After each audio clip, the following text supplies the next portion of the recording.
엔비디아는 2033년까지 연간 341빌리언 달러의 수익을 낼 것으로 예상되고 있습니다. 도이치방크가 주식시장의 추가 상승에 대해서 낙관적인 4가지 이유를 제시합니다. 자세한 내용을 살펴보시죠. 그리고 대학생 투자 모의 대회에서 1위를 차지한 홍인기가 주식 투자 단타 전략이라는 책을 썼는데요. 그가 2023년에 주식 투자로 8억 3,600만 원의 수익을 올렸습니다. 그는 투자 심리와 리스크 관리를 어떻게 했을까요? 함께 살펴보겠습니다.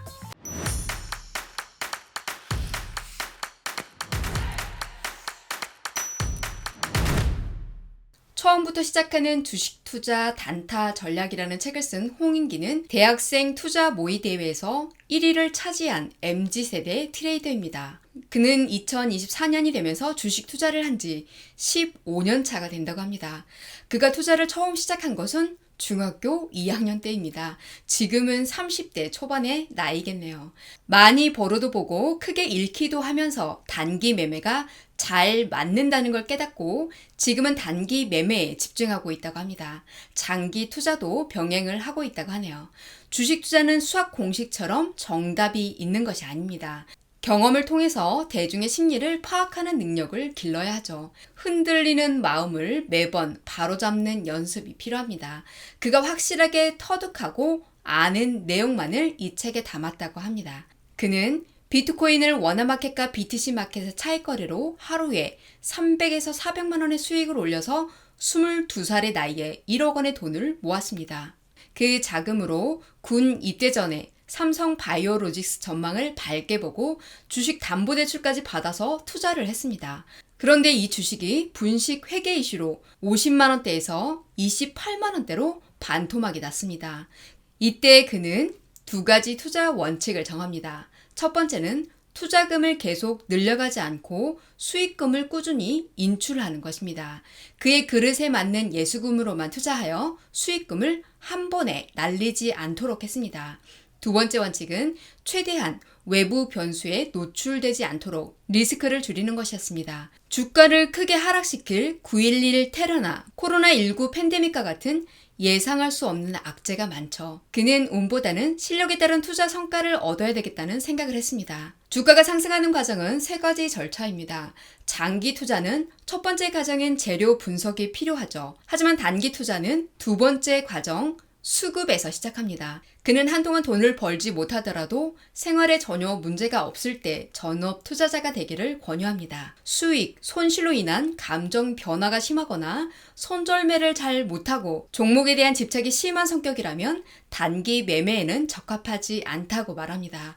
잘못 샀다는 판단이 들었을 때 지체하지 않고 즉시 손절매를 할 수 있다면 성공 가능성이 아주 높을 사람이라고 말합니다. 기업의 재무제표도 확인하고 IR 자료도 읽어보고 앞으로 유망한 기업이라고 생각해 투자했다고 가정해 보겠습니다. 악재는 늘 예상하지 못하는 순간에 생깁니다. 하지만 단기 매매는 단타로 수익을 내면 그날 출금하면 되기 때문에 본인의 그릇에 맞춰 자금 관리를 하기가 쉽다고 말합니다.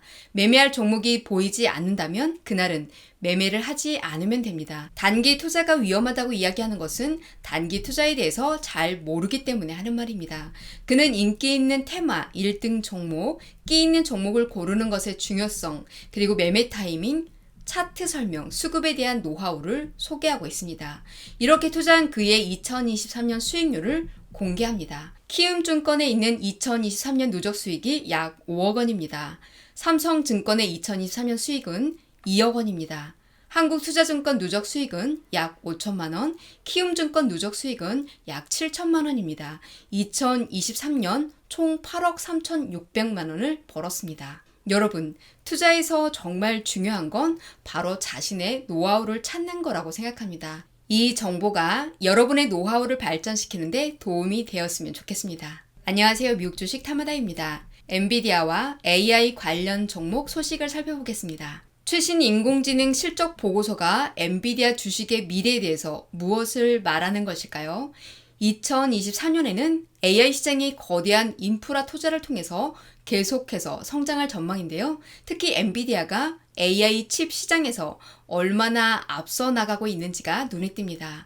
엔비디아는 2033년까지 연간 무려 341빌리언 달러의 수익을 낼 것으로 예상하고 있습니다. AMD와 인텔은 엔비디아의 H100 칩에 대항할 만한 강력한 칩을 아직 개발하지 못했습니다. 그래서 엔비디아에 계속해서 뒤처지고 있죠. 또한 엔비디아는 TSMC의 AI 칩 공급량의 절반을 차지하고 있죠. 경쟁자들이 엔비디아 시장 점유율을 빼앗기가 어렵습니다. 투자은행 UBS는 최근에 엔비디아의 목표 주가를 1,100달러에서 1,150달러로 상향 조정하기도 했습니다. 거대 기술 기업들이 동남아시아를 차세대 거물처럼 취급하기 시작했습니다. 오랫동안 무시되었던 지역이 데이터 센터, AI 투자를 유치하고 있습니다. 애플, 마이크로소프트, 엔비디아의 CEO는 지난 몇 달 동안 인도네시아에서 말레이시아 지역을 휩쓸며 수십억 달러의 투자를 약속했습니다. 아마존은 이번 주에 싱가포르 시내 컨퍼런스 홀에서 환호하는 수천 명의 청중 앞에서 9빌리언 달러 규모의 투자 계획을 발표했습니다. 동남아시아는 2030년까지 중산층 비율이 65%에 이를 것으로 예상이 됩니다. 그리고 인터넷 기반 서비스 시장은 600빌리언 달러로 2배 이상 성장할 것으로 예상합니다. 월스트리트에서 이름을 날린 수학 천재 짐 사이먼스죠. 그가 86세의 나이로 우리의 곁을 떠났는데요. 그의 삶이야말로 정말 영화 같습니다. 짐 사이먼스는 원래 MIT 교수였는데요. 그는 교수직을 그만두고 첨단 컴퓨터를 활용한 퀀트 투자 방식으로 월스트리트에서 억만장자가 되었습니다. 그가 설립한 메달리온 펀드는 무려 30년 넘게 매년 평균 66%라는 놀라운 수익률을 기록했습니다. 그가 2010년에 CEO에서 은퇴했을 때 그의 자산은 대략 11빌리언 달러였습니다. 10년 후에는 그의 자산이 2배로 늘어났습니다. 그의 투자 방식은 많은 다른 투자 회사들에게도 큰 영향을 미쳤습니다.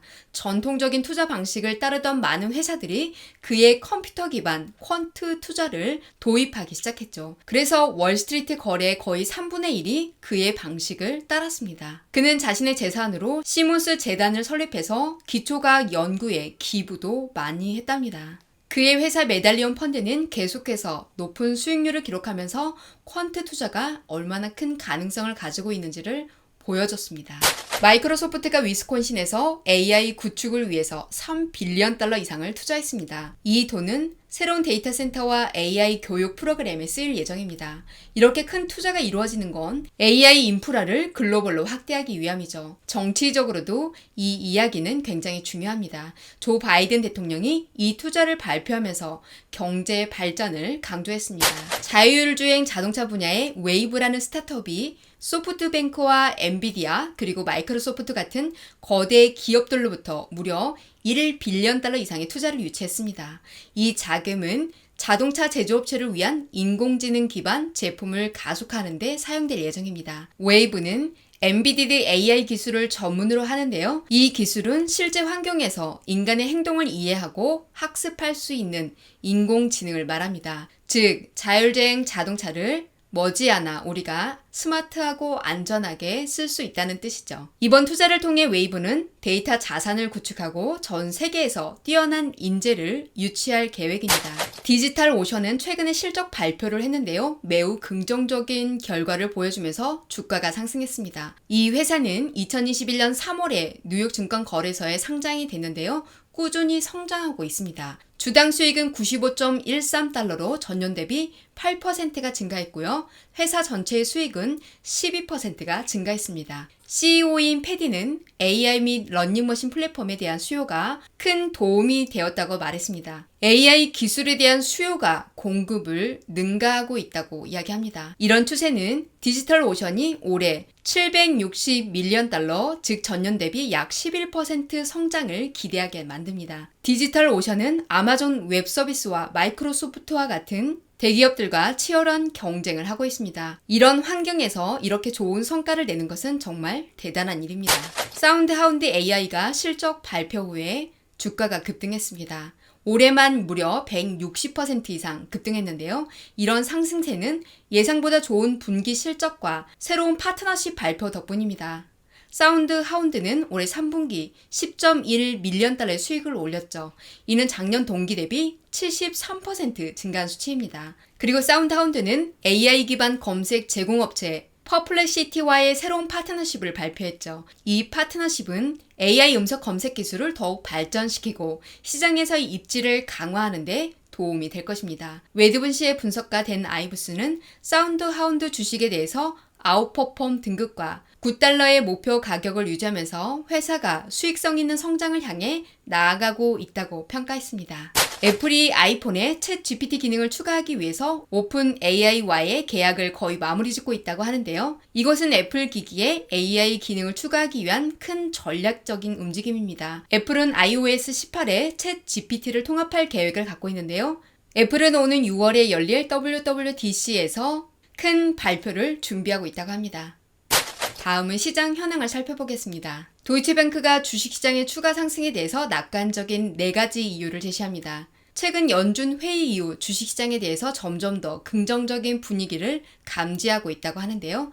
첫 번째는 전 세계적으로 경제 데이터가 점점 더 긍정적으로 나타나고 있다는 점입니다. 특히 실업률이 4%를 밑돌고 있는 것은 매우 긍정적인 신호로 받아들여집니다. 두 번째 이유로는 연준 의장이 최근 발언이 있었는데요. 다음 정책금리 인상이 될 것 같지 않다고 언급했습니다. 이 발언은 인플레이션에 대한 시장의 공포를 진정시키는데 크게 기여했습니다. 세 번째 이유는 유가 하락입니다. 최근 유가가 다시 하락하면서 인플레이션 압력을 완화하는 효과를 보이고 있습니다. 마지막으로 세계 경제는 지금까지 정상적인 회복력을 보여주고 있습니다. 경제가 현재의 높은 금리를 잘 적응해 나가고 있다고 했습니다. 앨런은 2022년 7월 이후 가장 긴 기간 동안 지속된 높은 금리에도 불구하고 경기 침체의 징후가 없다고 이야기했습니다. 미국 소형주 기업들이 600빌리언 달러의 부채의 벽에 부딪혔습니다. 미국 소형주 기업들, 특히 러셀 2000 지수에 포함된 기업들은 엄청난 금액의 부채를 가지고 있죠. 이들은 향후 5년간 5트릴리언 달러 이상의 부채를 재융자해야 합니다.